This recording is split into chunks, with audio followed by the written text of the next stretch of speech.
नमस्ते। आज के इस खास विश्लेषण में हम एक बेहद डार्क और रोंगटे खड़े कर देने वाली लोक कथा को डिकोड करने वाले हैं। कहानी का नाम है अटारी की कठपुतली। इस कहानी की शुरुआत ना एक बहुत ही शांत लेकिन अंदर से काफी उदास माहौल से होती है। विक्रम नाम का एक पिता है, उसने हाल ही में अपनी पत्नी को खोया है और वो अपनी 8 साल की छोटी सी बच्ची तारा को लेकर एक दूर दराज के पहाड़ी बंगले में शिफ्ट होता है। मकसद बहुत साफ था, उस गहरे दुख से बाहर निकलना और एक नई शुरुआत करना। लेकिन किसी को भी इस बात का अंदाजा नहीं था कि यह नई शुरुआत बहुत जल्द एक भयानक दुष्स्वप्न में बदलने वाली है। मेरे खिलौने कभी अकेले नहीं रहेंगे। ये सिर्फ कोई आम सी लाइन नहीं है, ये एक पागल खिलौना बनाने वाले का वो खौफनाक श्राप है जिस पर यह पूरी कहानी टिकी है। जरा सोचिए, ये एक ऐसा डरावना वादा है जो समय की सीमाओं को पार करके एक मासूम बच्ची की जिंदगी को निगलने वाला है। आखिर इन खिलौनों के पीछे का काला सच है क्या? चलिए इस रहस्य से पर्दा उठाते हैं और देखते हैं कि ये श्राप विक्रम और तारा की जिंदगी में कैसे एंट्री लेता है। अंक 1, अतिक्रमण। तो कहानी का ये हिस्सा तब शुरू होता है जब विक्रम और तारा पहली बार उस पुराने बंगले में कदम रखते हैं। विक्रम अपनी पत्नी की मौत के गहरे सदमे से जूझ रहा है और बस अपनी बच्ची को एक सुरक्षित, शांत माहौल देना चाहता है। अब क्योंकि वो बंगला सस्ता था और शहर की भीड़-भाड़ से काफी दूर था, तो उसे लगा कि भई इससे बेहतर जगह और क्या हो सकती है। लेकिन जैसा कि हम अक्सर हॉरर कहानियों में देखते हैं ना, जो चीज बाहर से जितनी शांत दिखती है, अंदर से उतनी ही खतरनाक निकलती है। तो चलिए इस पूरे मामले की गहराई में उतरते हैं। विक्रम ने घर तो चुन लिया, लेकिन उसने एक ऐसी भयानक अफवाह को पूरी तरह इग्नोर कर दिया जिस पर पूरा गांव विश्वास करता था। अफवाह ये थी कि उस पुराने घर की अटारी से, यानी सबसे ऊपरी कमरे से, रात के अंधेरे में किसी छोटे बच्चे के चलने की आवाजें आती हैं। अब विक्रम ठहरा एक तार्किक इंसान, तो उसने इसे महज एक अंधविश्वास मानकर टाल दिया। उसने सोचा कि पुरानी इमारत है, हवा या चूहों की वजह से आवाज आ रही होगी। बस यहीं से उस पिता की सबसे बड़ी भूल की शुरुआत हो जाती है। घर में पहली रात बिल्कुल नॉर्मल रहती है, कोई अजीब आवाज नहीं, कोई डर नहीं। विक्रम को भी लगता है कि चलो, फैसला बिल्कुल सही था। लेकिन सुरक्षा का ये एहसास कितनी जल्दी कांच की तरह टूटता है, ये देखना वाकई दिलचस्प है। पहली शांतिपूर्ण रात बीत चुकी है, अगली सुबह की धूप खिली है, डाइनिंग टेबल पर नाश्ता चल रहा है और सब कुछ एकदम परफेक्ट लग रहा है। और तभी अचानक वो शांति भंग हो जाती है। सच कहूं तो ये कहानी का वो पॉइंट है जहां टेंशन का मीटर अचानक से शून्य से सीधा 100 पर पहुंच जाता है। नाश्ते के बीच में तारा अचानक रुकती है। वो बिल्कुल खाली सीढ़ियों की तरफ अपनी छोटी सी उंगली उठाती है और पूछती है, पापा, वो लकड़ी वाला बच्चा कौन है? ये इस कहानी का सबसे पहला और बड़ा जंप स्केयर है। विक्रम झटके से मुड़कर देखता है, लेकिन सीढ़ियों पर कुछ भी नहीं है, सन्नाटा। अब जरा उस पिता की मानसिक स्थिति के बारे में सोचिए। वो अपनी बच्ची को एक सुरक्षित जगह पर लाया है और वही बच्ची अचानक किसी ऐसी चीज को देख रही है जिसका वहां कोई नामो निशान तक नहीं है। अंक 2, रहस्यमयी लकड़ी का बच्चा। अब सवाल यह है कि शुरुआत में विक्रम इस पूरी घटना पर कैसे रिएक्ट करता है। खैर, वो इसे पूरी तरह खारिज कर देता है। उसे लगता है कि तारा अभी भी अपनी मां की मौत के गहरे ट्रॉमा में है और ये सब सिर्फ उसकी कोरी कल्पना है। मनोविज्ञान में भी इसे सदमे से निपटने का एक तरीका माना जाता है, जहां बच्चे अक्सर काल्पनिक दोस्त बना लेते हैं। विक्रम भी खुद को यही समझाता है, लेकिन ये लॉजिक उसे बहुत दिनों तक बचा नहीं पाता। ये घटनाएं कितनी तेजी से बिगड़ती हैं, ये जानकर सच में रोंगटे खड़े हो जाते हैं।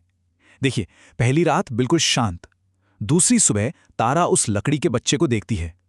उसी दिन यानी दूसरी रात को विक्रम को खुद अटारी से ठक ठक की आवाजें सुनाई देती हैं, बिल्कुल ऐसा जैसे लकड़ी का कोई भारी टुकड़ा फर्श पे घिसट रहा हो। और हद तो तब हो जाती है जब तीसरी सुबह वही रहस्यमयी कठपुतली तारा के बेडरूम के ठीक बाहर रखी मिलती है। यह सिर्फ 2-3 दिनों का खेल है, जो साफ साफ बता रहा था कि वो अनजानी शक्ति कितनी तेजी से उनके घर पर हावी हो रही है।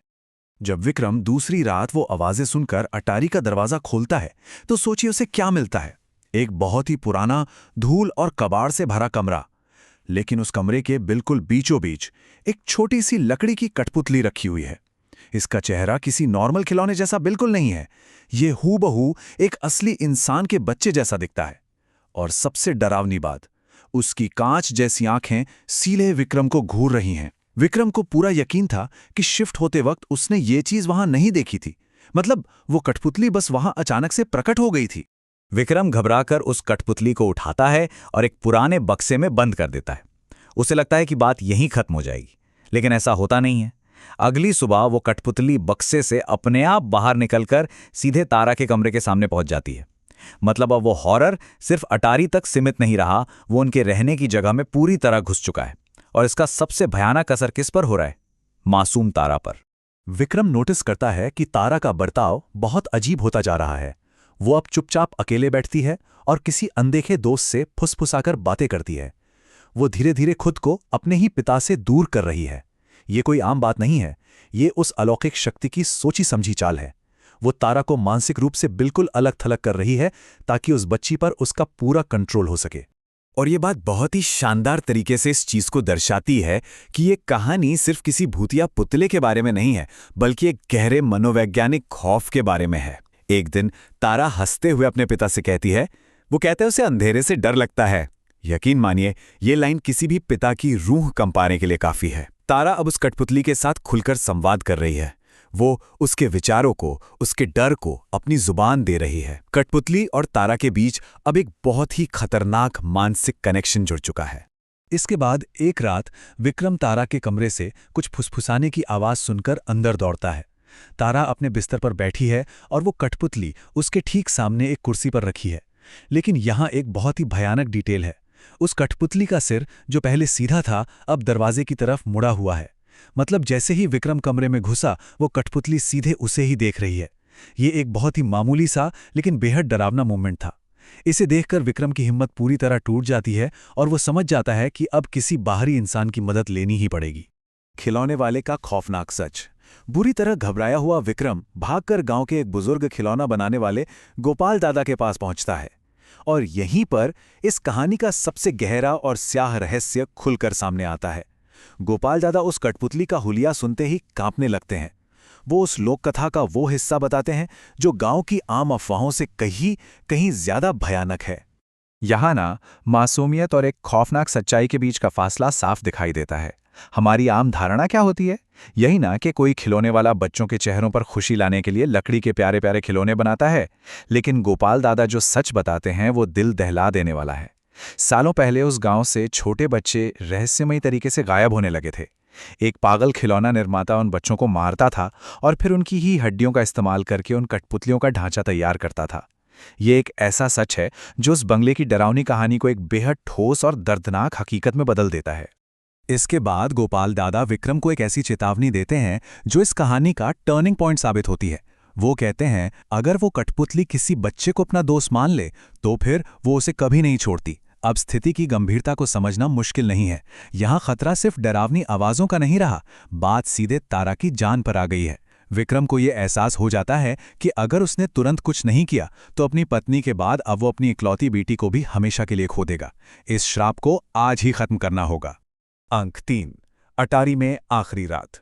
कहानी का ये वो हिस्सा है जहां एक बेबस पिता अपनी बेटी को बचाने के लिए अपना आखिरी, हताश और सबसे खतरनाक कदम उठाता है।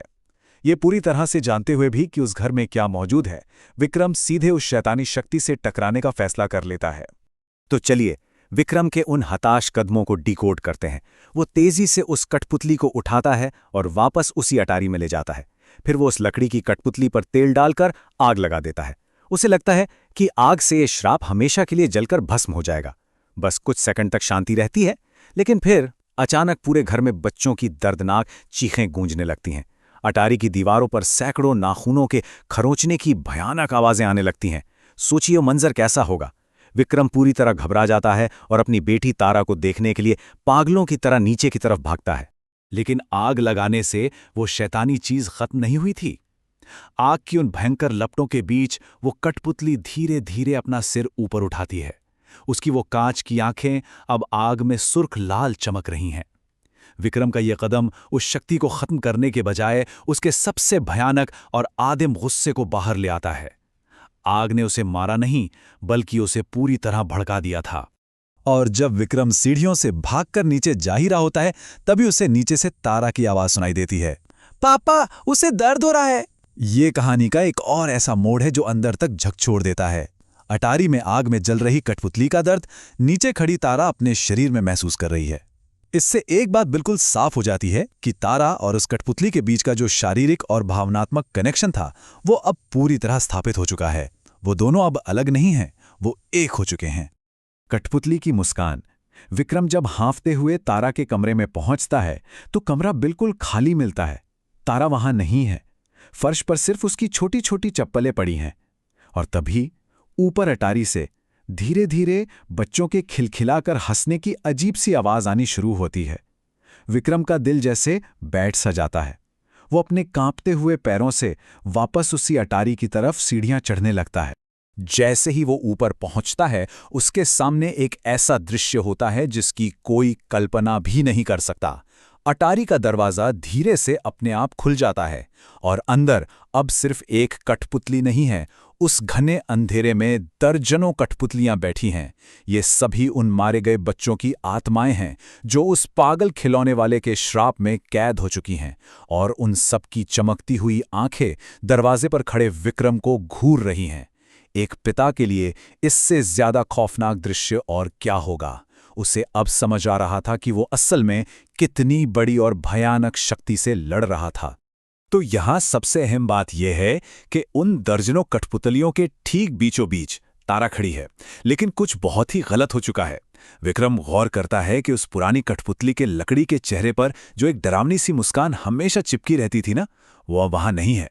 वो लकड़ी का चेहरा एकदम भावहीन हो चुका है। वो मुस्कान उस कठपुतली के चेहरे से आखिर क्यों गायब हो गई? क्योंकि वो भयानक मुस्कान अब तारा के चेहरे पर आ चुकी है।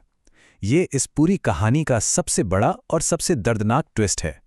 उस कठपुतली का वो काला श्राप अब तारा के अंदर पूरी तरह से ट्रांसफर हो चुका है। विक्रम, जो बस एक मजबूर और दुखी पिता था, अपनी बेटी को बचाने की उस हताश कोशिश में उसे हमेशा के लिए उस घने अंधकार में खो चुका है। इस विश्लेषण का अंत एक बहुत ही गहरे सवाल के साथ होता है। उस रात अटारी की आग में असल में क्या जला? क्या वो सिर्फ एक लकड़ी की कठपुतली थी, या एक मासूम तारा का बचपन? ये कहानी हमें बहुत ही डरावने तरीके से दिखाती है कि कैसे अनसुलझा दुख एक ऐसा जाल बुन देता है जिससे बाहर निकलना लगभग नामुमकिन हो जाता है। उम्मीद है कि इस लोक कथा को समझने का ये नजरिया सोचने पर मजबूर जरूर करेगा। मिलते हैं अगले विश्लेषण में, तब तक सुरक्षित रहें।